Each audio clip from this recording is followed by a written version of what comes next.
রাজধানী ঢাকার ৬ নম্বর আসনের নির্বাচনে এই জনসভার সম্মানিত সভাপতি, মঞ্চে বসা 11 দলীয় নির্বাচনী অক্ষের শীর্ষ নেতৃবৃন্দের মধ্যে রয়েছেন বিশেষ করে বুক চিতিয়ে ৭১ সালে যুদ্ধ করার জন্য যারা প্রথমে সাহস করে আওয়াজ তুলেছিলেন, ব্যারেক থেকে বেরিয়ে র্যাঙ্ক ব্যাজ ড্রেস নিয়েও যারা আওয়াজ তুলে বলেছিলেন উই রিভল্ট, তার মধ্যে একজন হচ্ছেন ডক্টর কর্নেল অলি আহমদ বীর বিক্রম। একটু আগেই তিনি বক্তব্য রেখেছেন।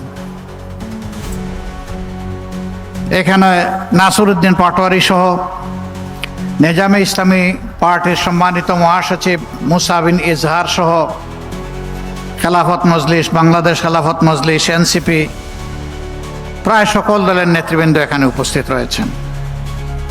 গর্বিত শহীদ পরিবারের সম্মানিত পিতাগণ এবং সদস্যবৃন্দ এখানে আছেন, হয়তো মায়েরাও আছেন। সম্মানিত সংসদীয় ৬ নম্বর এলাকার ভাই ও বোনেরা, দুপুরবেলা এটা জনসভার সময় নয়। আমাদের দেশে জনসভা সাধারণত বিকেলেই হয়, আর পুরান ঢাকার মানুষজন বেশিরভাগই ব্যবসার সাথে সম্পর্কিত। বিকেল হলে আপনাদের কষ্টও কম হতো, বিপুল সমাগম হয়ে হয়তো উপচে পড়া মাঠ, তারপরে রাস্তাঘাট, বাড়ির ছাদ ভরে যেত। কিন্তু সবার জন্য যে বিকাল আমরা দিতে পারছি না, দিনে বিকাল পাওয়া যায় মাত্র একটা। এই জন্য সবর করে অনেকে আমাদেরকে সহযোগিতা করছেন। ৬ নম্বর আসনের ভাই বোনদেরকে এ কারণেই গভীর কৃতজ্ঞতা এবং আন্তরিক ধন্যবাদ জানাই। এখন তো বড় মাঘ মাস, শীতে হাড় কাঁপার কথা, থরথর করে। কিন্তু এখন গরমের জন্য বাসায় বাসায় অফিসে অনেকেই এসি ছাড়েন, ফ্যান ছাড়েন, গরম লাগে। কারণ কি? এই সময় তো শীত লাগার কথা, শীত নেই কেন? নেই এই কারণে যে মানুষ বড় বেদরদি এবং দায়িত্বজ্ঞানহীন হয়ে যায় কিছু কিছু ক্ষেত্রে। আমাদের প্রকৃতিকে খুন করেছে। এখন আল্লাহর সৃষ্ট স্বাভাবিক ব্যবস্থাপনা তার বিরুদ্ধে বিদ্রোহ করেছে। জাহারাল ফাসাদু ফিল বাররি ওয়াল বাহরি বিমা কাসাবাত আইদিন নাস।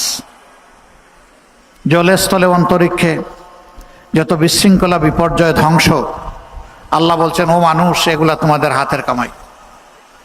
৫৪ বছরে এরকম কিছু হাতের কামাই জঞ্জাল বাংলাদেশে সৃষ্টি হয়েছে। রাজনীতিবিদরা জাতিকে পথ দেখাবেন, জাতিকে ন্যায় ইনসাফ উপহার দিবেন, আমাদের তরুণ যুব সমাজকে উপযুক্ত শিক্ষা দিয়ে ভবিষ্যতের জন্য চ্যালেঞ্জ মোকাবিলায় গড়ে তুলবেন। শিশুদের মানসিক বিকাশে সার্বিক দায়িত্ব পালন করবেন। সারা জিন্দেগি রাষ্ট্রকে, দেশকে, জাতিকে সেবা দিয়ে যারা বয়সের প্রান্ত সীমায় পৌঁছে গিয়েছেন, তাদের দায়িত্ব নেবে রাষ্ট্র এবং প্রত্যেকটি মানুষের মর্যাদা এবং নিরাপত্তা নিশ্চিত করবে। এখানে কোনো জমিদার তৈরি হবে না, এখানে মিলেমিশে সকলেই জনগণ। কিন্তু দুর্ভাগ্যের বিষয়, আমাদের সম্মানিত জ্যেষ্ঠ রাজনীতিবিদ আক্ষেপ করে বলেছেন, কোনো এক সময় তিনি তার পূর্বের দলকে তিনি আর মেনে নিতে পারেননি। সময় পেলে হয়তো তিনি খুলে বলতেন, আমরাও শুনতাম কেন তিনি মেনে নিতে পারলেন না। কিন্তু তিনি ইঙ্গিত দিয়েছেন, কিছু কিছু ইঙ্গিত দিয়েছেন। আমি সেদিকে যাচ্ছি না। বলছিলাম ৫৪ বছরে পালাক্রমে যারা দেশ শাসন করেছেন, তারা জাতির উপর ন্যায় বিচার প্রতিষ্ঠা করতে পারেননি। নতুন রিন গভীর থেকে পরিষ্কার করে কাপড়কে রাখে নতুনের মতো উজ্জ্বল। নতুন রিন অ্যাডভান্সড পাউডার। আবাল বৃদ্ধ বনিতার অধিকার নিশ্চিত করতে পারেননি। তারা আমাদের সন্তানদেরকে সোনার সন্তান হিসাবে, খাঁটি মানুষ হিসাবে গড়ে তোলার কর্মসূচি নিতে পারেননি। যার কারণে আজকে আমরা দেখি সমাজে বিভিন্ন ধরনের বিপর্যয়, বিশৃঙ্খলা। আমাদেরই তরুণ সমাজের একটা অংশ তারা মাদকের সাথে সম্পৃক্ত, তারা বিভিন্ন সামাজিক অপকর্মে জড়িত। কেন? এর মূল কারণ হচ্ছে রাষ্ট্র ব্যর্থ হয়েছে তাদেরকে গড়ে তুলতে, তাদেরকে সুশিক্ষা দিতে। যেহেতু তারা তাদের শিক্ষার অধিকার পায়নি, তাই হতাশ হয়ে, ব্যর্থ হয়ে, ক্ষুব্ধ হয়ে তারা এখন সমাজের বিপক্ষেই দাঁড়িয়ে গেছে। কোথাও তারা চাঁদাবাজি করে, কোথাও ছিনতাই করে, আবার অনেকে আছে ভালো কাজও করে। যারা ভালো শিক্ষা একটু পেয়েছে তারা ভালো কাজ করে, আর যারা পায়নি, বঞ্চিত হয়েছে, তারা সামাজিক বিভিন্ন ধরনের অপকর্মে জড়িয়ে পড়েছে। এদের জন্য আমাদের বড় দরদ লাগে, মায়া লাগে, কষ্ট হয়। এরা তো মানুষের সন্তান, এরা তো এদেশের নাগরিক, এদের তো এমনটা হওয়ার কথা ছিল না। রাষ্ট্র কেমনে এত দায়িত্ব জ্ঞানহীন হয়? সরকার কেমনে এত দায়িত্ব জ্ঞানহীন হয়? কেন একটা মানব সন্তান জন্ম নেওয়ার পরে সে শৈশবে উপযুক্ত চিকিৎসা এবং শিক্ষা পাবে না? এ ব্যর্থতা কার? আমরা দেশবাসীকে আশ্বাস দিচ্ছি, ইনশাআল্লাহ তাআলা আজিম আমাদের 11 দলীয় ঐক্যজোট আল্লাহ তাআলার ইচ্ছায়, আল্লাহ তাআলার মেহেরবানি এবং সহযোগিতায়, সাহায্যে, আপনাদের ভালোবাসা, সমর্থন এবং ভোটে নির্বাচিত হয়ে সরকার গঠনের সুযোগ পেলে আমরা এই সামাজিক দায়িত্বগুলো পালন করব ইনশাআল্লাহ। সারা বাংলাদেশকে দল ধর্মের ঊর্ধ্বে উঠে ফুলের বাগান হিসাবে আমরা সাজানোর চেষ্টা করব ইনশাআল্লাহ। মানুষে মানুষে আর কোনো বিভক্তি, ভেদাভেদ আমরা আর দেখতে চাই না। আমরা দেখতে চাই আমরা সকলে মিলে আমাদের পরিচয়, আমরাই বাংলাদেশ। আমরা সেইভাবেই আমাদেরকে দেখতে চাই। কেউ যদি আমাকে জিজ্ঞেস করে তুমি কে, আমার জবাব হবে আমি একজন বাংলাদেশ। আপনাদেরকে প্রশ্ন করে আপনি কে, আপনি বলবেন আমার পরিচয় আমি একটা বাংলাদেশ। এই বাংলাদেশ একটা সামগ্রিকতার বাংলাদেশ, যেখানে ন্যায় ইনসাফ থাকবে, যেখানে মানুষে মানুষে ভেদাভেদ থাকবে না, যেখানে সুশিক্ষার প্রসার ঘটানো হবে, যেখানে সামাজিক নিরাপত্তা নিশ্চিত হবে, যেখানে মানুষ কর্মের অধিকার পাবে, যেখানকার মানুষ ইজ্জতের সাথে মাথা উঁচু করে বিশ্ব দরবারে দাঁড়াবে।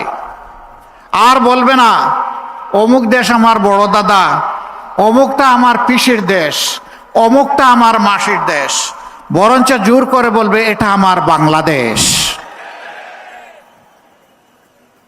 ভাই ও বোনেরা,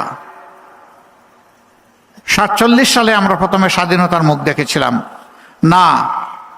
এই অঙ্গীকার যারা আমাদেরকে দিয়েছিলেন লড়কেলেঙ্গে পাকিস্তানের স্লোগান দিয়ে, তারা তাদের দায়িত্ব সঠিকভাবে পালন করেন নাই। অনিবার্য হয়েছিল 71-এর মুক্তিযুদ্ধ। সেই মুক্তিযুদ্ধে বুক চিতিয়ে জীবন বাজি রেখে যারা লড়াই করেছিলেন, সামাজিক ন্যায় বিচার পাবো, সাম্য পাবো, এবং সেখানে সকল মানুষ আমরা মিলেমিশে উন্নয়নের অগ্রপথিক হয়ে রাস্তায় রাজপথে চলব। হয় নাই, পূরণ হয় নাই। রাজার ধর্ম করে সমস্ত কাঙ্গালের ধন চুরি। যারাই রাজা হয়েছেন আমাদের মতো ছোট ছোট মানুষগুলার ধন চুরি করে তারা ফুলে ফেপে দৈর্ঘ্যে প্রস্থে সমান হয়ে গেছে। বিগত একটি সরকার বলেছিল আমরা বাংলাদেশকে উন্নয়নের মহাসড়কে উঠায় ফেলেছি। তারা বলেছিল বাংলাদেশ এখন উন্নয়নের রোল মডেল। তারা বলেছিল আমাদের দেশ হবে সিঙ্গাপুর এবং কানাডা। এগুলা তারা বলে নাই? না, ঠিকই তারা উন্নয়নের রোল মডেল করেছিলেন বিশ্বের কনসেপ্ট, ধারণাকে পাল্টে দিয়ে। তারা রোডের বদলে কি ব্যবহার করতেন? আরো জুড়ে বলেন, কি ব্যবহার করতেন? বাঁশ। তারা সিমেন্টের সাথে কি জুগায় দিতেন? ছাই, ছালি। এইভাবে একদিকে উন্নয়ন আর একদিকে দোপাস। একটা মেয়ে ডিবেটে খুব চমৎকার করে তুলে এনেছিল। সে বলেছিল, কবি লিখেছিলেন, মাগো আমার সুলক বলা কাজলা দিদি কই, বাঁশবাগানের মাথার উপর চাঁদ উঠেছে বই। সে আক্ষেপ করে বলেছিল আজ যদি কবি বেঁচে থাকতেন তার কবিতা তিনি বদলায় ফেলতেন। তিনি বলতেন, মাগো আমার সুলক বলা কাজলা দিদি কই,